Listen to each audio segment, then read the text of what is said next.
जय सिया राम दोस्तों। मकर संक्रांति या संक्रांत हिंदू धर्म का बहुत बड़ा पर्व माना जाता है। इस दिन सूर्य भगवान उत्तरायण होते हैं।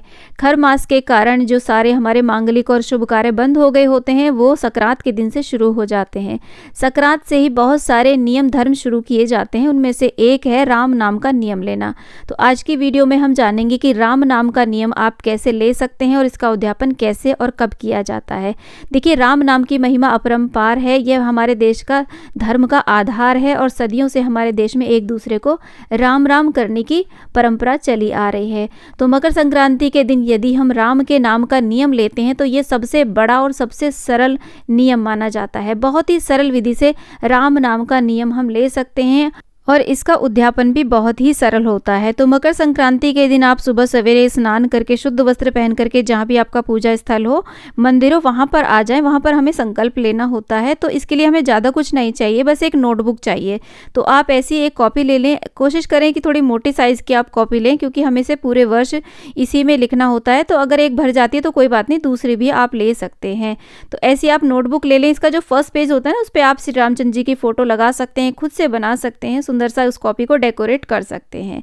तो ऐसे हमें एक लाल पेन लेना होता है। लाल पेन से ही हमें राम नाम लिखना होता है। देखिए, राम के साथ में आप चाहें तो राधे श्याम या जो भी कोई आपके इष्ट देव हो ना, उनका भी नाम आप लिखने का सेम इसी विधि से संकल्प ले सकते हैं। तो संकल्प लेने के लिए हमें ये दो चीज़ चाहिए। साथ में हम हाथ में देखिए कुछ अक्षत पुष्प ले करके और चाहे तो कुछ दक्षिणा भी इसमें रख सकते हैं। हम प्रभु श्री रामचंद्र जी का ध्यान करते हुए इस प्रकार से संकल्प करते हैं कि हे प्रभु, आज से हम आपके नाम का नियम ले रहे हैं। हमारा ये नियम जो है निर्विघ्न संपन्न हो, हमारी सहायता करे और हमारी सभी मनोकामनाओं को पूर्ण करें। इस प्रकार से ऐसे प्रार्थना कर लेंगे और उसके बाद में हम राम नाम लिखना शुरू कर देंगे। तो यहाँ पर देखिए इंडेक्स वाला जो पेज है, इसके ऊपर आप कोई भी प्रभु श्री रामचंद्र जी का कोई भी शुभ चिन्ह बना सकते हैं, सुंदर सा सजा सकते हैं। तो ऐसे हम रामचंद्र जी का ध्यान करते हुए राम नाम लिखना शुरू करते हैं। तो सबसे पहले हम गणेश भगवान का ध्यान करेंगे। ओम श्री गणेशाय आप पहले लिख दें या ओम भी लिख सकते हैं इस प्रकार से, क्योंकि देखिए जब हम गणेश जी का ध्यान करते हैं तो हमारा कोई भी कार्य है वो सब कुछ कार्य निर्विघ्न संपन्न होते हैं। तो सबसे पहले हमने यहाँ पर ओम श्री गणेशाय नमः लिख दिया है। साइड में ही आप डेट वगैरह डाल दें। जैसे कि हम 14 जनवरी को शुरू कर रहे हैं तो 14 जनवरी और सन भी डाल दें 2025, इस तरीके से डेट डाल देंगे और साइड में आप पेज नंबर भी डाल दें, ताकि इससे हिसाब रहे कि हम कौन सा पेज लिखेंगे। तो आप अपने संकल्प अपने अनुसार ले सकते हैं कि आप डेली एक पेज लिखेंगे, एक साइड से एक पेज माने, या फिर दोनों साइड को एक पेज भी आप मान करके लिख सकते हैं। तो ऐसे राम नाम लिखना शुरू करें। जब आप राम नाम लिखें तो मन ही मन राम के नाम का जाप भी करते रहें। जितनी बार भी आप राम नाम लिखें उतनी बार ही आप राम का नाम का जाप भी करते रहें। तो इस तरीके से आप अपने अनुसार चाहे तो देखिए पास पास लिख लें, चाहे दूर दूर लिख सकते हैं। ज़्यादा से ज़्यादा लिखने की कोशिश करें। तो इस तरीके से हम यहाँ पर 11 बार लिख रहे हैं। एक लाइन में 11 बार लिख रहे हैं, आप कम या ज़्यादा भी लिख सकते हैं। तो ऐसे हम नीचे तक राम नाम लिखते चले जाएंगे। तो देखिए पहले दिन तो हमें पूजा के घर में बैठ करके, पूजा के पास में बैठ करके ही संकल्प लेना है।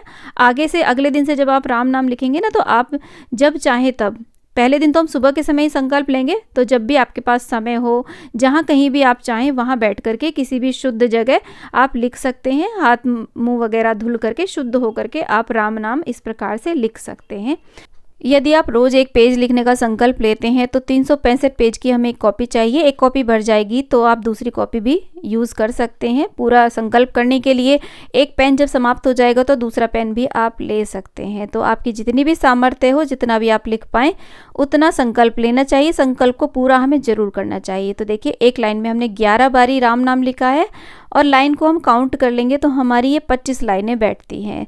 तो ऐसे आप गिन लें, तो इससे हम काउंट कर पाएंगे कि कितनी बार हमने राम नाम लिखा है। तो अब हम काउंट कर लेते हैं। तो हम 11 को मल्टीप्लाई कर देते हैं 25 से, तो ये यहाँ पर आ जाएगा।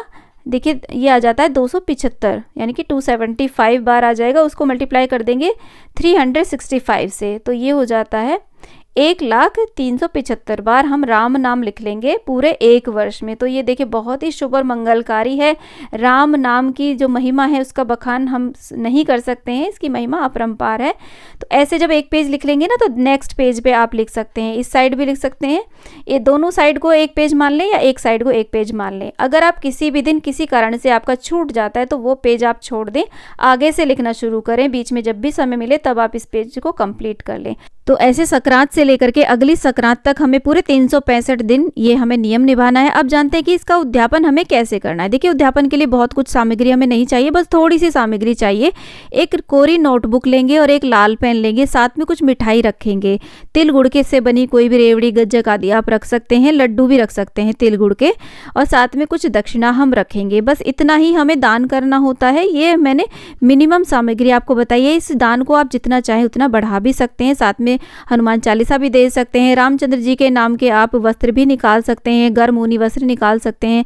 रामचंद्र जी का झंडा भी यहाँ पे दे सकते हैं। चाहे तो श्री रामचरितमानस का भी दान आप कर सकते हैं। हाथ में कुछ जल लेकर के मिनस करके ही हमें ये उद्यापन करना है। तो फ्रेंड्स, बहुत ही सरल है राम नाम का नियम लेना, और इसका उद्यापन करना भी बहुत ही ज़्यादा सरल है। जब हम उद्यापन कर लेंगे तो ये जो हमारी नोटबुक्स हैं, इनका हमें क्या करना है, तो देखिए ये किसी धार्मिक ग्रंथ से कम नहीं रह जाती जब हम इसमें राम नाम लिख देते हैं। तो चाहे तो इन्हें अपनी तिजोरी में सुरक्षित रख सकते हैं, या फिर पूजा स्थल में भी उठा करके रख सकते हैं, या फिर जहाँ कहीं भी आप अपने धार्मिक ग्रंथ रखते हो ना, उठा के वहाँ भी आप रख सकते हैं।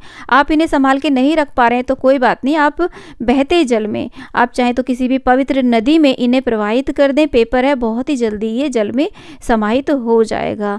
तो आने वाली संक्रांत से आप भी राम नाम का नियम ले सकते हैं। आज का ये वीडियो आपको कैसा लगा मुझे कमेंट बॉक्स में ज़रूर बताना। वीडियो थोड़ा सा भी पसंद आया हो, थोड़ा सा भी यूज़फुल लगा हो तो प्लीज़ वीडियो को लाइक करना, और अगर आज आप हमारे चैनल पे नए आए हैं तो हमारे चैनल को सब्सक्राइब कर लेना। वीडियो को ज़्यादा से ज़्यादा शेयर करना, और कॉमेंट बॉक्स में जय सिया राम अवश्य लिखना फ्रेंड्स। जय सिया राम।